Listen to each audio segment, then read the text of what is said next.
The closer we get to Wuthering Waves releasing, the more people are coming out of the woodworks to say how bad the game is, how it's going to fail, and it's never going to amount to anything. And I know Styx has been dealing with this quite a bit in the comment sections of some of his videos. So I wanted to check out this video because I think he talks about a lot of this stuff. So if you guys have not already checked him out, I will leave a link in the description to this exact video as well as his channel. So make sure to check him out. Waves has been getting a lot of hate recently, and you know what they say, right? With great success comes more haters. The more pop that seems to be kind of the case. Now, personally, I haven't had a lot of hate comments. Most of them have been genuinely pretty positive and people being pretty hyped about the game. I've seen a lot of people kind of making fun of, like, kind of in a jokey way that Zenless Zone Zero is going to be better, but I do think that they're coming out of like satire and not necessarily being 100%. But I do see that kind of comparison a lot, seeing as how these games are going to be very close. So I'm kind of curious to see if that's kind of what he talks about. The more hate you accrue. I'm sure that has never been more apparent for a Kudo game than right now. I've done 2 different videos on Wuthering Waves over the course of the last week. Right. One, Wuthering Waves and Zenless absolutely shattered records, which is sitting at 35,000 views, 97% like ratio, almost 700 comments, most of which are positive. The second, just 2 days ago, Wuthering Waves is absolutely killing it, sitting at almost 21,000 views, 98% like ratio, and over 300 comments. Not all. You know what's crazy about that? I've seen a lot of people talking about how Wuthering Waves was doing so bad with views and stuff like that. With some of the comments I saw on Twitter is like, no content creators able to get views. Like, Styx is literally showing some of his better viewed videos for Wuthering Waves in recent days, having really good percentages for likes and dislikes, because 97 and 98, I think is what he said. That's actually really good positive kind of like net, right? Because obviously you're always going to have a little bit of dislikes, whether somebody just doesn't like, you know, the way that you talk or whatever you did.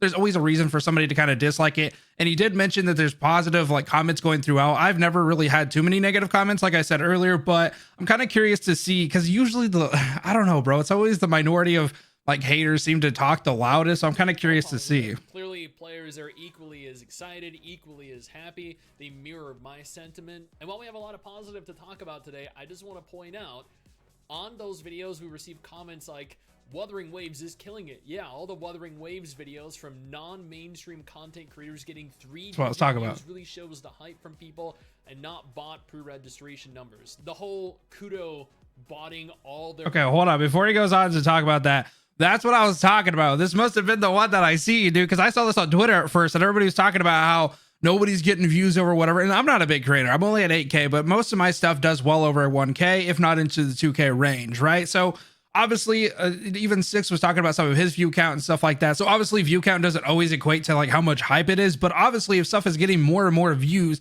across the community, it's not just like, you know, the biggest people talking about stuff. And the fact that he was talking about pre-registration being bots, bro, you don't have any idea if that's true or not. Like, a lot of people have said, Kiro, like, they're never going to hit 30 mil, even though they're like, you know, half a mil away right now at this point to get that 30 mil. It's all bot accounts. It's not real. You can say that about any game, bro. You can say that about Zenless Zone right now, who's over 30 mil. They have to have been bot accounts and stuff like that. It's such a mute argument because you never know unless you're like Hacker Man and you're in the backside of it and being able to see all that stuff and getting all that information from, you know, Kiro or, you know, Hoyo to see exactly who's converted and all that different stuff. So I feel like that's such a lame argument when it comes to pre-registrations, in my opinion. Kudo botting all their pre-registrations is just something that I cannot fathom. Yeah, that's what I was saying. Seem to, for whatever reason, think that this is the case.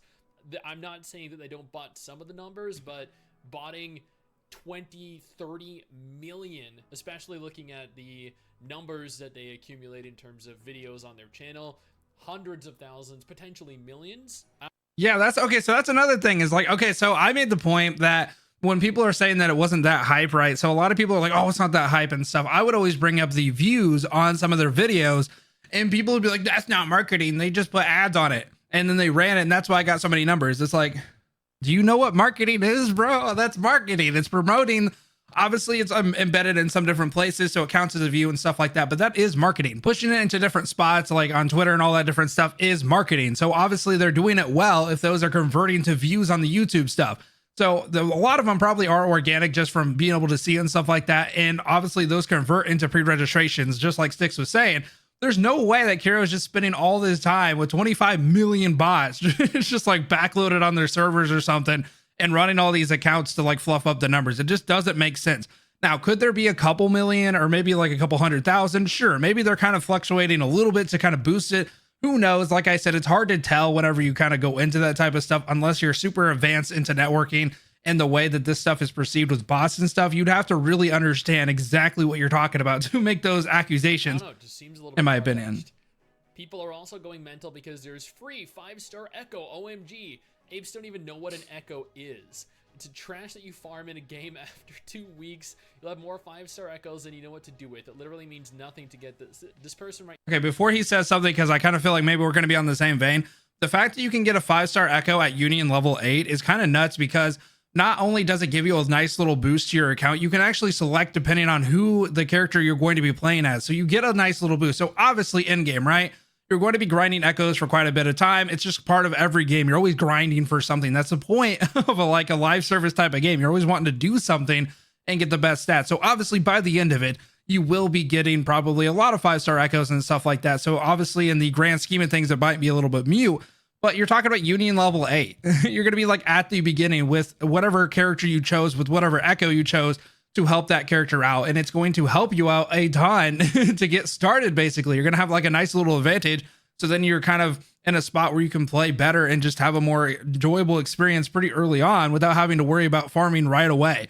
I just feel like it's such a weird point to be like, yo, you shouldn't be like hyped about it. Everybody else would be hyped for artifact, 5-star artifact, stuff like that. If Genshin, I don't know how Honkai Star Rail does. I don't remember what their stuff is, but you know, if they did like artifacts and all the different stuff, if you got any piece of gear that you didn't have to grind for free before you even jumped into the game, and you got it like at level 8 of your account, I feel like a lot of people would be pretty hyped about it. So I don't know. Right here is complaining they're getting a free 5-star Echo day 1. Yeah, you might be able to farm it weeks out. You might be able to farm dozens of them weeks out. Yeah, that's what my This point is a is. free one, day 1, hour 1. Seeing people get angry at other players being happy that they're getting free content shows the state of gaming right now. Oh well, we're close to release now. Biggest reality check of people's life, coming 1 month after Wuthering Waves game is dead as fuck, and no one is talking about it anymore.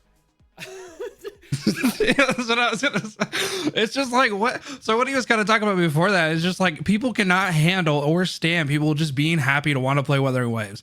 Like, it almost like in the gaming, like the gaming world right now, people cannot like fathom somebody enjoying themselves and wanting to do something and play. Like, it just seems crazy to them that they don't like the things that everybody else likes or wants to do whatever they want to do. And they get in this little weird bubble where they're like, you got to play what I want to play. Nobody can play anything else, and don't be hyped for other games. Like, it's just so weird in a gaming space right now. Cause back in the day, I mean, you used to have like the Halo Call of Duty stuff, but I mean, it wasn't ever really too serious. But I feel like it's just expanded so much. And the fact that everybody's saying it's going to be dead month 1, it's just so wild. I can't wait until Wuthering Waves proves them wrong. And it's just like, I don't know, bro. I feel like Wuthering Waves has such a high potential. And obviously I'm a little bit hyped more of a bias standpoint, just because I'm going to be covering it quite, you know, heavily. But I do think it actually has a good foundation of the stuff that it's going to be doing. And we'll have to kind of see what happens after month 1. But I doubt it's going to be like dead in the water, bro. It ain't no Tower of Fantasy. 1 month after the game launches, it'll be dead. Tower of Fantasy, which didn't even come remotely close to this amount of hype, is still alive, and it has been a year and a half. Okay, I'm a little hard on Tower of Fantasy. That was kind of a joke. But yeah, I mean, obviously, like you said, that game was pretty hyped up, and then obviously it kind of flatlined for a bit, but it even has an audience. Even like something like PGR still has an audience, is very well and doing like kind of what Kira would like to do in terms of numbers and revenue and stuff like that, to be able to keep that game afloat. So it's like, people want to compare it to basically like Genshin, where it has to be making hundreds of millions and stuff like that every single month. If Kira was even able to make like a fifth of, or like a 5% of that, a 10% of that, they would be doing pretty well for Wuthering Waves. So it's just kind of a weird take in my opinion. We have comments like this. Not gonna lie, the character intros are kind of gay. You got some teeny bopper talking in third person with imaginary friends, and you got a queer who dances around with a stuffed animal on his head. I mean, this right here is someone that doesn't understand other cultures and thinks for whatever reason it's like 2004, and typing out stuff like this makes him seem cool, when the reality is this makes him seem like he has a single digit IQ, and we're all Yeah, I agree, bro. Like, the fact that people say comments like this just makes them realize how out of touch it is when it comes to other cultures, and the way that, like, okay, you're gonna tell me that there isn't weird anime tropes and stuff like that in anime? Like, obviously bro's never watched anything like that. There's all kinds of like kind of stuff like that in anime, and it's just part of the culture and part of like the kind of structure that they have in the games and the shows and the stuff that they do. Like some of it, yeah, it can be a little awkward or a little, you know, maybe you don't understand it because you're from the Western side or something like that. So it does seem a little off-putting sometimes, but in terms of just like the outros and intros and stuff like that, like what else do you want them to do, dude? Like, I don't like, I guess I don't get it, because a lot of the intros that I've seen are actually really good, and so are the outros. I mean, of course, there's some characters that I kind of prefer over other characters, like Charo. I think he's really cool. And, you know, somebody like Verena might be not really my taste, but that's just kind of a design choice. But I don't think she's like a bad design. I actually really like her design. I just personally don't know if I would like to play her, just because I don't necessarily like the kind of style that she has. But I'm not going to go, you know, rating everybody and say like, oh, you can't like Verena. Like, what the hell are you doing? Like, it just seems so weird that people attack other people for liking stuff. It's just such a weird society. Or comments like this. It's the same guy. It literally shows how insecure the Wuthering Waves player base is when they think anyone trash talking, rightfully so, he says, a dog shit, low effort, below average graphic. I knew I was going to say that. That is modding to death, that they enjoy Hoyoverse games. I quit Genshin in 2020. I played Star Rail for about 1 month till it ran out of content. I have zero interest to play at all. Zenless Zone Zero. People can point out a game is overhyped without being part of the competition, you smooth brains. Okay, there's a difference between constructive criticism and kind of like what this guy's doing, and like Ancient Weeb, right? They basically just attacked somebody for enjoying something and did not like give any room of like, hey, I don't personally like it and I don't understand the hype. Here's kind of some of the reasons that I personally don't like it.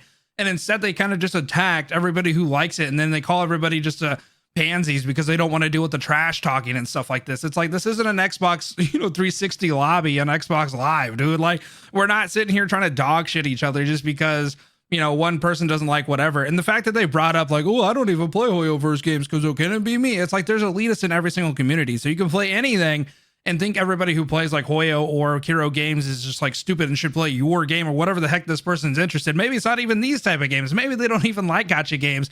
I've seen a lot of people who have moved on from gacha games to play other mainstream games come back into the gacha community and hate on people for still playing it. It's just so wild. It's like, I don't know, dude. It's just, I don't like the fact that it's like average looking graphics. Have they seen the game? Like, a lot of these people just have not played the game. They've only seen it on like some sort of ad or maybe just like a couple of minutes whenever they're watching somebody. And other than that, they've never interacted with it before. And that's just their take, right? They basically look at something and like, that's not for me. And that's great. If it's not for you, then move on to go do something else, I guess. But to actually play it is when you realize that it looks rightfully like amazing, dude. So I don't know. This guy is actually so angry. It is unreal. All he does is lash out, criticize, and attack. When having a discussion or an argument with someone, you know they've run out of things to say, and they have no defense, that they cannot refute anything you've said when they start resorting to insults. Yeah, so that's kind of like the point I was making. Like, to have a constructive argument is beneficial for a lot of different reasons. But whenever you start insulting people and just calling them like pansies and stuff like that because you don't know what else to say, you're just like, I don't know, bro. You kind of gave a lot of points, but I'm not going to like beat on any of those points. I'm just going to call you a pansy and just move on. Like, that's kind of like what Styx is saying, is basically like, if you just sit there and bash somebody else because that's your argument, or you want to run the argument circle, or basically you just keep reiterating the same kind of argument after the person's rebutted it and you just don't want to move on, that just pretty much means you're trying to beat a dead horse, and you're trying to hopefully get that person pissed off enough or to not care enough anymore to basically lose the argument, because at that point they're just tired of arguing with you. They're just like, whatever, dude. Okay, think what you think. And the other person's like, yeah, I won. Like, it's just, it's so annoying, dude. There we go. Now, in spite of all of this hate, there has been so much good surrounding Wuthering Waves and its community. Before I cover exactly what, though, I want to take a moment to thank my incredible patrons over on Patreon and allow for me to continue to do dedicated videos. Shout out Patreon. You guys are phenomenal, and I cannot thank you all enough for the support. Now let's talk Wuthering Waves. First, Wuthering Waves is holding this is so cool, dude. World tour. They announced that, oh my god, that is a she Rover. Holy crap. Yo, my boy the Bell Rover is cool too. Absolutely incredible. Give my boy credit. Fantastic cosplay. But no, this is such a cool, unique idea to do this stuff. So if you don't know what this is, basically it's a world tour where they're basically going from one side of the US to the next, and they have a couple of different stops. And they're not stopping everywhere, but they have a couple of like major stops, and they're going to do like little promos and like photo shoots and stuff like that. This is such a cool way to do it, because anybody who drives by a bus like this is gonna be like, whoa, what the hell is that? And kind of like look it up and look into it and stuff like that. And then having cosplay like this, these guys look phenomenal. And they're obviously professionals at what they do. Give my boy Mel Rover some damn love, okay? I know the female looks amazing, but damn it. They are touring across America. This is actually so cool. This is something that you don't really see. Yeah, I don't think I've ever seen it before. Actually, they're marketing their game so well that they're touching on multiple different cities across the nation. Not only are they advertising on social media, advertising across YouTube, TikTok, not only are they advertising across websites, sponsoring creators, now they actually have a tour bus going across the country. Dude, if I tell you what, dude, I was there for day one of Global PGR, and I would have done anything for them to market PGR this way. I know that they were in a different spot, maybe financially and stuff, so maybe they have a little bit bulk of like Wuthering Waves stuff to do, but they are knocking it out of the park. When I tell you it's a 180, it's night and day for Kiro right now to do the marketing that they're doing for Wuthering Waves.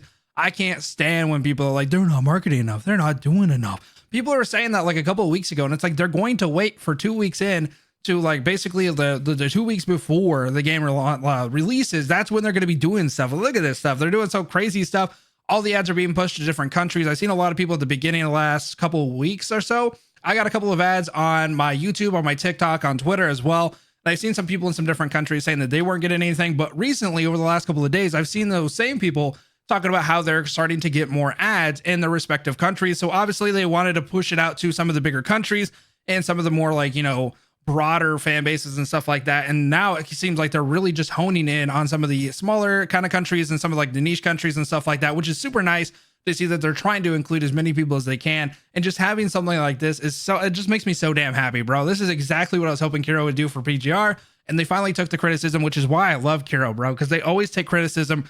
They take feedback and they run with it and they try to do the best that they can. This makes me so damn happy. Dude, that is a massive W. Yes. Navigating on over to their website. And I want to point out here, I'm going to all the bots, Zenless, Wuthering, and Solo Leveling Arise, because I think all three of them deserve note here. Wuthering Waves has so far made it to 28 million pre-registered. As of today, whenever I recorded this on whatever it is, the 10th, it's actually at 2907. So it's at 29 and then 29,070,000. Okay. Hopefully I'm saying that number right, but we're so close to getting to that 30 mil mark. We're probably going to be able to get it this weekend, which is just massive to see how far it's come. As of recording this video, it is approaching 30 million. Mitch, we're going to get our 20. Like the person at the beginning of the video in the comment that says, oh, they're all just bots. And again, yeah, some of them probably are. Some of them are people that have multiple accounts so they can. That's true too.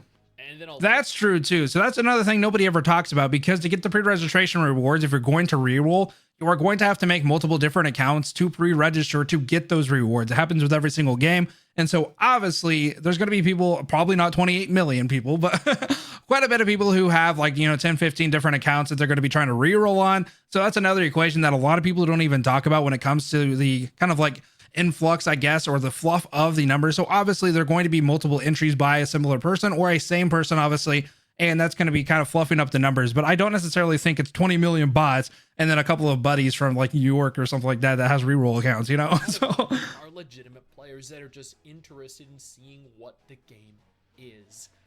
These numbers are incredible, and I will admit they are defying all expectations.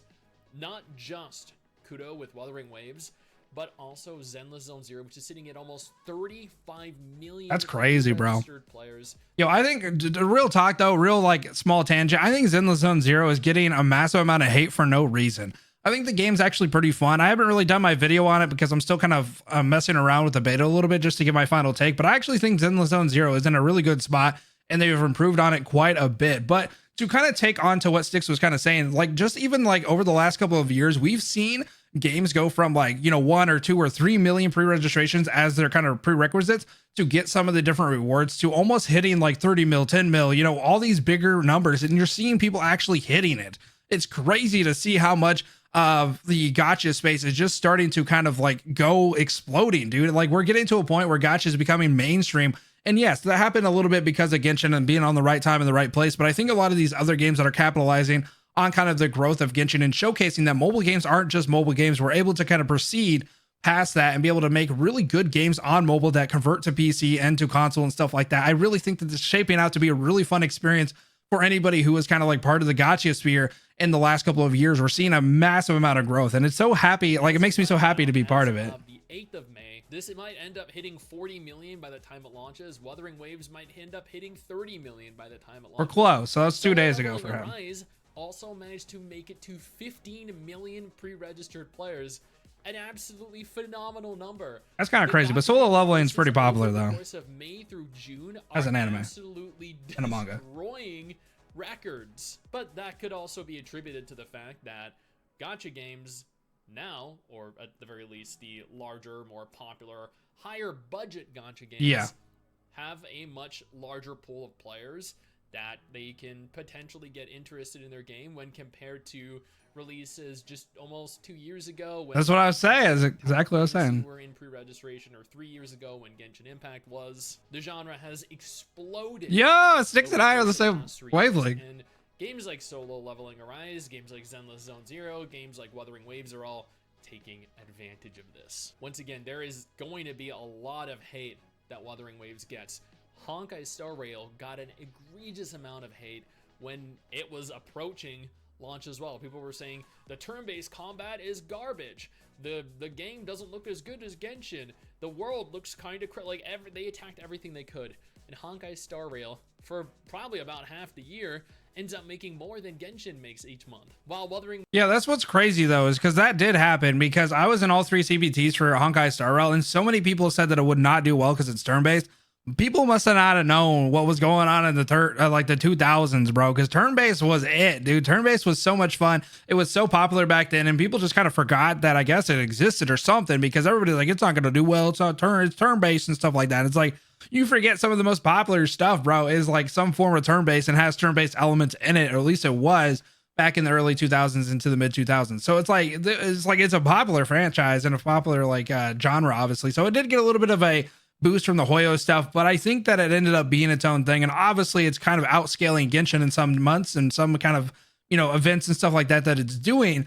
But like you said, it's just so wild how so many people end up hating something right before it comes out for pretty much no reason. It's almost like the cool thing to do is to hate games and to hate people for playing games and to hate people for being hyped and happy. It's like, I don't know, everybody thinks they're cool. I don't know why I did quotations right there, but everybody thinks it's cool to be on the hate train. It's like, dude, just let everybody do what they want and go play whatever game you want. Nobody's telling you what to do. Not accomplish what Genshin did. It is going to garner a surprisingly large audience of players that are willing to spend money and invest time, effort, and resources into playing it. I look forward to seeing how much hate I get in this video down in the comments below. But you can combat that hate by spreading positivity and saying nice things about the game. Now, if none of these games are of any interest to you, absolutely no problem. All right, guys. So yeah, make sure to go spread love on that video. Spread love on the Wuthering Waves stuff. If you're really a fan of it, let's show them what's going to be happening on release. Obviously, we don't know what's going to happen a month out from Wuthering Waves, but honestly, I trust Kiro because they've done a lot of great things with PGR. They were able to do a lot of amazing things with Global